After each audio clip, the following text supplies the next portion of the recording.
My guest has spent 2 decades serving children, youth, and families, first in public service and now as Director of Government and Community Relations for Action for Child Protection. In this episode, she shares what it meant to leave a secure 19-year career in county government to take a leap of faith into a new chapter, and how trusting herself, even when others doubted her decision, became an act of courage. We talk about claiming space in rooms where you might be the only one like you, seeing public health through the lens of child welfare and juvenile justice, and finding peace and purpose in the work of helping communities thrive. You're listening to the Courageous Public Health Podcast, episode 29. To all the courageous Black, Indigenous, and women of color leading in public health, this podcast is your space to turn up the volume on your courage. This space centers your voice. This space celebrates your passion. This space amplifies your courage. My role? To listen, to amplify, and to stand with you in the fight for equity. My name is Dr. Christy McClamrock. I'm an epidemiologist, consultant, the founder and CEO of Courageous Public Health, and the host of the Courageous Public Health Podcast. Each week, I have unfiltered conversations with BIPOC women in public health about the challenges you face, the power you hold, and your vision for the future. We talk about the authenticity, vulnerability, and courage that you bring, not just to public health, but to every part of your lives. Because courage is about action, even in fear. It's about taking up space, leading unapologetically, refusing to be erased, and knowing you never have to do it alone. If you're ready to turn up the volume on your courage, if you're ready to take up space, if you're ready to smash the racist, patriarchal, cisnormative, heteronormative, ableist, capitalistic systems, then let's dive into this brand new episode. Thank you for joining me on this episode.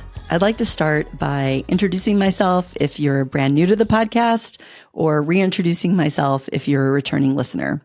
My name is Dr. Christy McClamrock, and I am the CEO of the Courageous Public Health Consulting Firm, where we support public health organizations through workshop design and facilitation and speaking engagements. I am so excited to introduce you to my guest on this episode. Let me formally introduce her, and then we'll jump right into our conversation. Eboni Washington is the Director of Government and Community Relations for Action for Child Protection, a nonprofit organization that provides technical assistance to child welfare agencies around the country. In this role, she is responsible for overseeing legislative and regulatory changes, empowering leaders, managing government contracts, and partnering to shape Action's public policy strategies. Eboni is an experienced human services leader with over 2 decades of nonprofit and local government experience. During her 18-plus year career at Clark County, she worked in the departments of Juvenile Justice Services and Family Services in Las Vegas, Nevada, most recently as deputy director. During her time at Clark County, she served in various roles centered on community-based justice and child welfare programs. Most notably, Eboni oversaw expansion of Clark County's Juvenile Assessment Center, implementation of an analytics solution, and development of an agency-wide performance measurement initiative designed to improve the quality of child welfare services provided to children and families in Southern Nevada. Eboni is a passionate collaborator, advocate, and strategist, driven to create and implement solutions designed to build thriving communities and advance outcomes for underserved populations. In doing so, she is committed to fostering collaboration and accessibility when engaging those responsible for serving children, youth, and families. Eboni Washington earned a bachelor's degree in health ecology from the University of Nevada in Reno and a Master of Public Administration degree from the University of Nevada in Las Vegas. She is also a member of the American Public Human Services Association Governing Board of Directors. Are you ready to be inspired? Let's listen to my conversation with Eboni right now. Good afternoon to you, Eboni Washington. How are you doing? Hi, Christy. I'm great. How are you? I'm really good. Thank you so much. I'm excited to interview you today. It took a little finagling to get our schedules to match up, but I'm glad that we did. Absolutely. Things happen in, life and circumstances. And so I'm really excited to be here today. And again, I'm so thankful for your flexibility and accommodating my rescheduling request. So Of happy to be course. here. Yeah. So I have a friend who always says, life is lifing again. It's like, oh yeah, life is lifing. I love that. I love that phrase. Yep. Yeah, it's Whether you good. want it to or not, it I know. is. Yeah, Yeah. exactly. Um, so I wanted to start by letting you introduce yourself, and then we have an important shout out to do. Sure. So my name's Eboni Washington. I currently serve as Director of Government and Community Relations for Action for Child Protection, which is a national nonprofit organization that provides technical assistance, training, and other services to child welfare agencies around the country. Beautiful. So, do you want to do the shout out or should I? Yes. So Go for it. So I want to give a shout out to Danette Smith.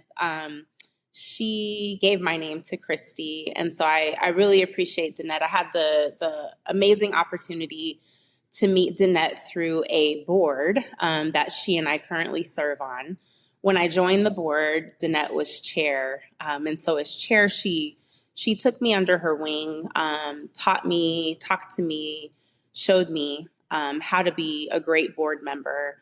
And then I, instantly gravitated towards her. She's got so much knowledge and wisdom, and she's been gracious in being sort of an informal mentor for me, and just sharing information, whenever I ask, and being willing to open up and be vulnerable and talk about her experiences, and how she has gotten to where she is. And so just I soak up all the knowledge and wisdom that I can from Danette. And so I'm grateful to her for introducing us and um, Yeah.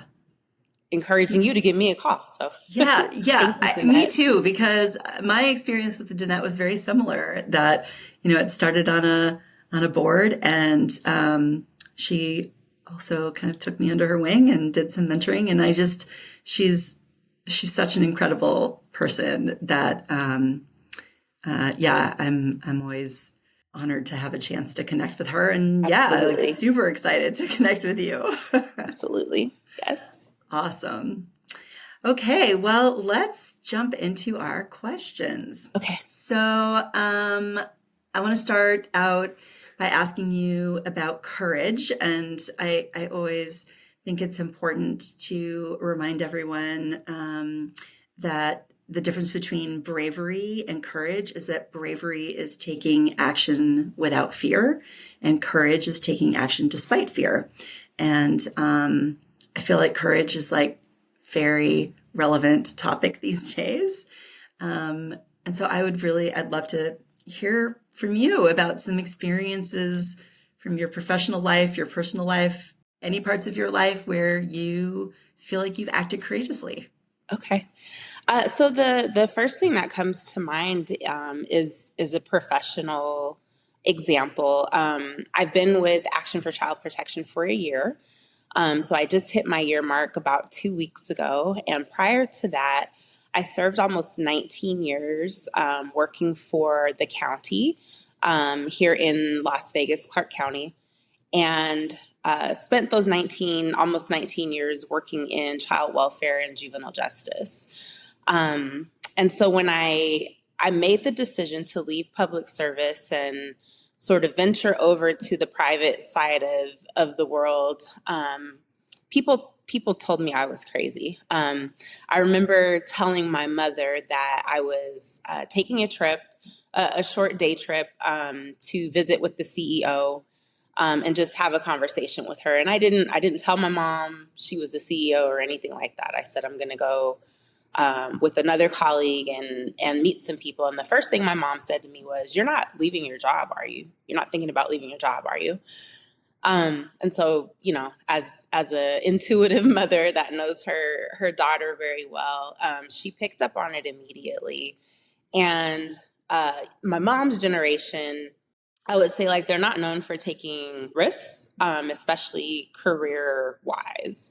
And so the Clark County is an amazing organization. They do wonderful things here in the community in Las Vegas, and compensate their employees very well through, you know, a generous compensation and benefits package. And so I, you know, really had it made there in terms of retirement. And so, you know, another 10 and a half, 11 years, and I really would have been set. So I made that decision, and it was courageous, I think, just to take the step, in deciding to bet on myself. I really needed a change, and sort of felt like if I didn't make that change now or then a year ago, I wasn't going to do it, because, you know, timeline wise, it just wouldn't have made sense. You know, another year and a half, and it wouldn't have made sense to make that change. So everybody told me I was crazy, like I said, from my mother to other colleagues. And so I've, you know, been there for a year. It's been great. I work with the most amazing leadership team, and we've got great staff and wonderful clients all around the country. So it's been a great experience for me. It's definitely challenging to take action when the people around you that you love and trust and care about are telling you that you've lost your mind. Right? That's a lot.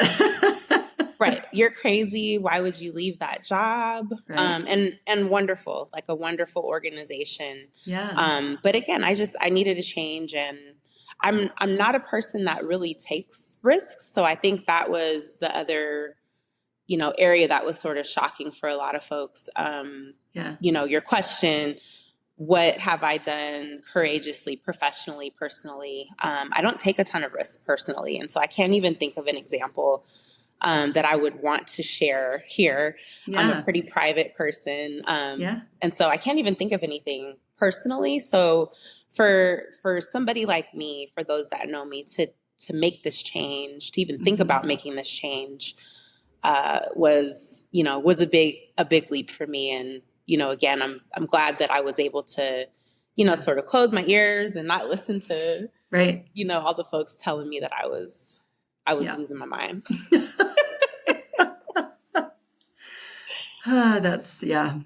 So it's funny.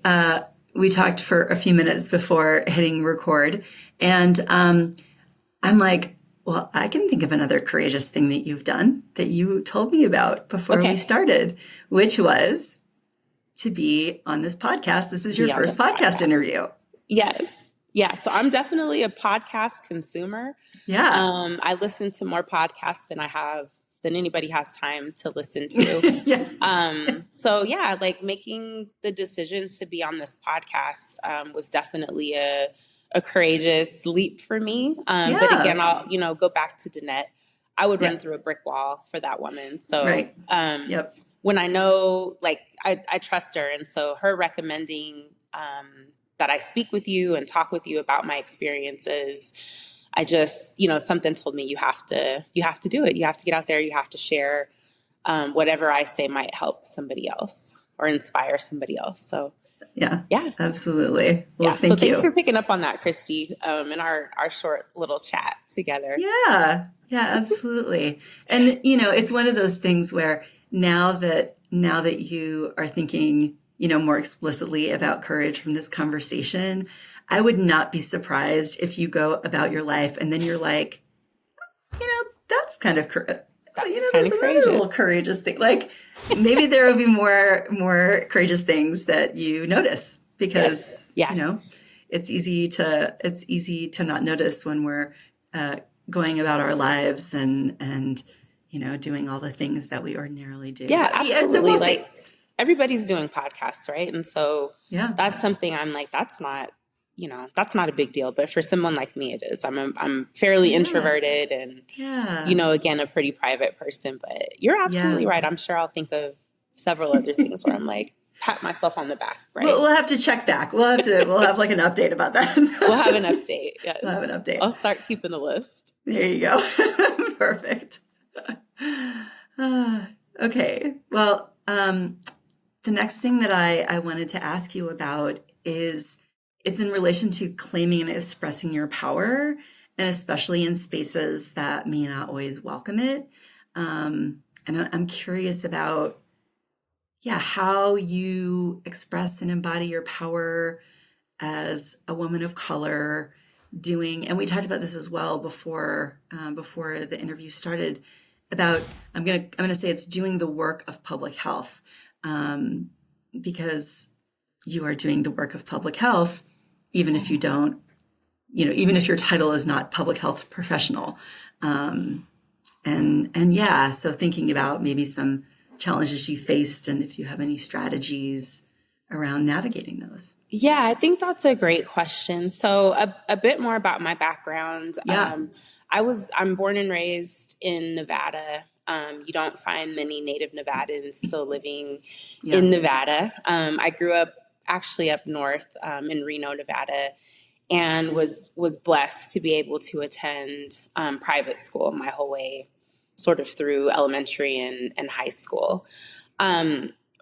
Reno is not a very diverse city. It's a wonderful, wonderful place to live, wonderful place to grow up, but not very diverse at all. And so there were often times when I was in elementary and high school where I was in rooms where I was the only person that looked like me. And so I think, learned and sort of just made adjustments over the years in terms of being in spaces. And I don't want to make it seem like I wasn't welcome, because there's very few places where I've not been welcome, but certainly being in spaces where I wasn't comfortable. And so that's, I've taken all those experiences over the years, and you just, you keep putting things into your toolbox. And it's helped me tremendously in my professional career. So I talked a little bit earlier about working in both child welfare and juvenile justice. The bulk of that time at Clark County, I spent working in child welfare.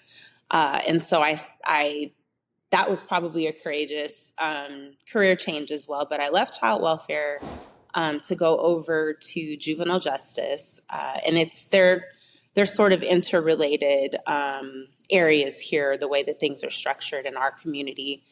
And because I wanted to learn more about sort of the other side of the fence, as we call it. And so I think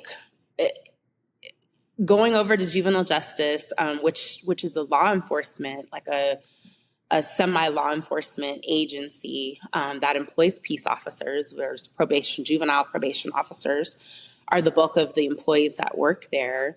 I went over there as a child welfare expert without a badge. And so, being in different law enforcement spaces without a badge, it's sort of a particular club that you are either in or not in. And so I never had any desire to go into law enforcement, was really more interested in the sort of social work aspect of the work that juvenile probation officers and, juvenile detention officers do in terms of serving kids in this community.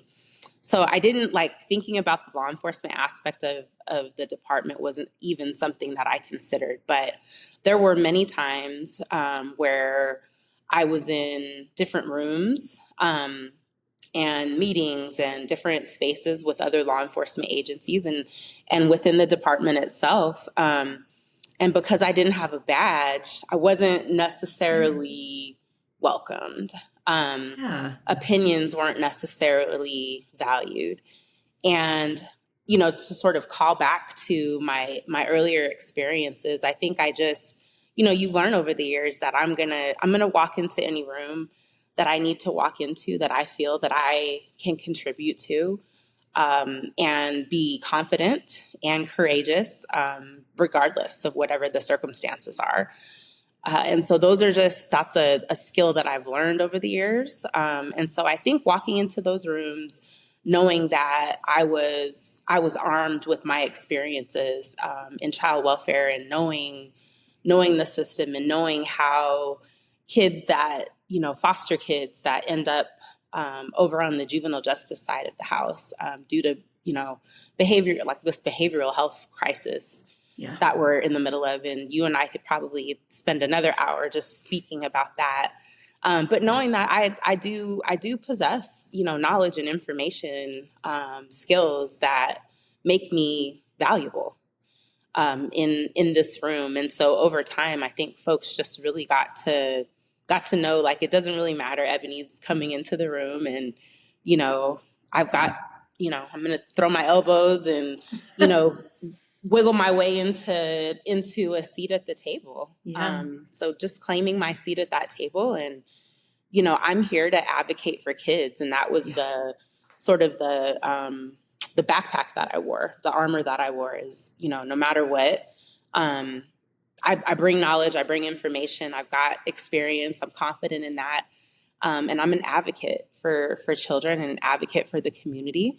I want to collaborate. And so I think walking into those spaces with that attitude, I didn't really think about whether or not people wanted me to be there, and they eventually just got used to it. Yeah. No, that makes so much sense.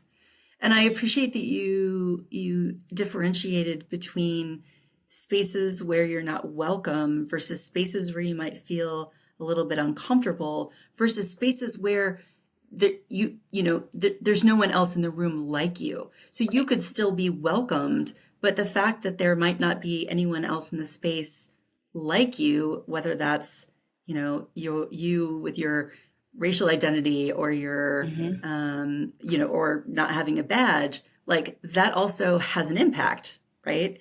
And that you can still take up your space in the room. Absolutely.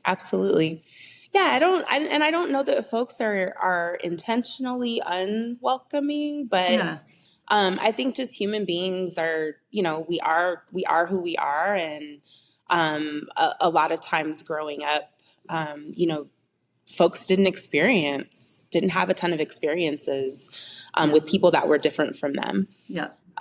So again, not that anybody was being intentionally unwelcoming, but not knowing or being exposed to other cultures and people that look different from you, that it's just I think a factor of how we sort of operate as human beings. So you just learn, you take all those experiences, with you, and you bundle them up, and you think about the good and the bad, and you learn from them, and you use those experiences to sort of fuel you in the future.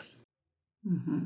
Yeah, I when I was working at the University of Albany in New York, I had the opportunity to do some work with the juvenile justice system and the police department and the school system, because I had a mentoring program, a positive youth development program for teens in Albany. And that was some of the most rewarding work that I've done. So you're right. We could definitely have another conversation about absolutely that. So absolutely. It's certainly an aspect of public health that I don't, it's not a traditional sort of public health lane, but there's many people, and especially young people throughout our communities that are struggling with, mental health and unmanaged behavioral health, especially foster kids or former foster youth. And so the work intersects, across different areas. And I think that's great that you had that opportunity when you were in Albany. And so just encourage, your listeners, whoever follows you, whoever hears this, to really expand, to be open to expanding that perspective and point of view on, what are public health lanes. And I think, having a healthy, that making sure that next generation of people are going to be healthy. That's huge. That's public health. That's huge, right? We're all going to get older. Yeah. We're going to be the elders someday. Yep. And so I want those young folks, young people to be able to run the country and run, thrive. Absolutely. When I'm, when I need their support. Yeah. Yeah. And it's interesting, because I know you said that you had an undergraduate degree your undergraduate degree was in public health. And so you actually did have a public health perspective, even when you went into these jobs in other areas, which I think is really great. And yeah. So at the University of Nevada, Reno, go Wolfpack. I had the opportunity to study public health as an undergraduate. And at that time, I thought I wanted to be a physical therapist. And so as part of, just in sort of any educational journey, you get exposure to other things and other aspects of, all these programs that live under the umbrella of whatever college you're in. So I had exposure to public health, found epidemiology very fascinating. I'm good with math. I'm not great with math. And so that wasn't necessarily an avenue for me, but I'm grateful for people like you that have that epidemiology. Yeah, it's so important. I'm doing the fist pump for the people who are listening and not watching the video. It's so Go important. epidemiology. It is so important. So I, just had exposure, just taking different classes and, listening and working with different professors to be able to have exposure just to different aspects of public health. So those are, again, experiences that I always sort of take with me and think about just as I interact, as I move through the world and interact with other people. And then transitioning on, to a master's degree in public administration, sort of after I figured out I would really like to work in local government. But again, you bundle all of those things together. And, I don't know how we could operate in a world without, public health sort of being at the center or the focus, because again, if we're not healthy, it's really difficult to figure out how to thrive in whatever, in any aspects of our lives. Okay. So I truly believe that if we taught the basics of public health to our high school students, even maybe introducing it even earlier than high school, I think the world would be a much better place. I mean, our country would be a much better place. And it's amazing that, like for so long, it was just a graduate degree study. And now like undergraduates can get degrees in public health or simply take public health classes. But part of me is like, that's still not good enough. Yes. I totally with you, Christy. I think it should be, sort of standard like English and math and, some of those other things, because again, nothing else really makes sense or works if folks don't have an understanding of what health looks like, especially from a public perspective when you're talking about, operating in a community. Like none of us, live in, a vacuum. You don't, you have to sort of interact with other people. And I think having just a basic understanding, like I took government, in high school, a basic understanding of what public health is. I agree with you. We would be much better off just having that understanding. I mean, knowledge, you can never have too much knowledge and information, but certainly to be armed with, with information about how big the tentacles of public health are, and where it spreads, and all the different aspects of just day-to-day life that sort of revolve around this concept of public health, I think could be tremendously powerful for folks if we had a better, like a broader understanding across individuals. Absolutely. Okay, so we'll add that to the curricula. Yes. And then also maybe also throw in a class about authenticity and courage Yes. and vulnerability Yes. and all of those good things. All the above. That would also compassion and empathy. And I Oh could my go goodness. on for a long time with the list of You're going things too that I far wish now, we Christy. taught. You're going too far. I I know. think like a, sort of basic emotional intelligence Yeah. class, Yes. right? Emotional intelligence. Yeah. Right. Would be really good for folks. I had no idea that we were going to get on the podcast and like rewrite the high school, Redesign it all. redesign the whole Right. thing. Yeah. We might as Yeah. well blow it all up. Let's start Blow it over. up. Yeah. Yes. Yeah. Let's start over. Start again. Yeah. We In know so a, much more, yeah. now. In a I like think. thoughtful, intentional ways. Absolutely. Yeah, Yeah. it's good. I think, again, along the lines of being courageous change is good. So Change is being able good. to evolve and, being nimble and, versatile and responsive to the needs of the community. Yeah. And so we're laughing about it, sort of jokingly along the way, but seriously, I Seriously. think Yeah. there's tons of opportunity there. If we were, if we had the courage to change curriculum. Yeah. Yeah. Well, Totally. this leads us perfectly into my last question, which is about your vision for the future. And I think of vision in terms of your vision for public health, your vision for the communities that you serve, that you work with, and also your vision for yourself. Yeah. Yeah. That's it's such a big question. But essentially the person that I am, I want to see communities thrive. And so there's tons of layers, under that. But I think public health, sort of sits at the center of a thriving community. I am all about collaborating, across disciplines to get to that point, and that place where we can help our communities thrive. So, living here in Las Vegas, I get asked all sorts of crazy questions. I was talking to some friends over the weekend, and people say to them, like, how can you raise, children in Las Vegas? And there's tons of, opportunity here for young people and families. And it's a great community to live in. But certainly some opportunity, right, for us to figure out how to push the community forward and help the community thrive.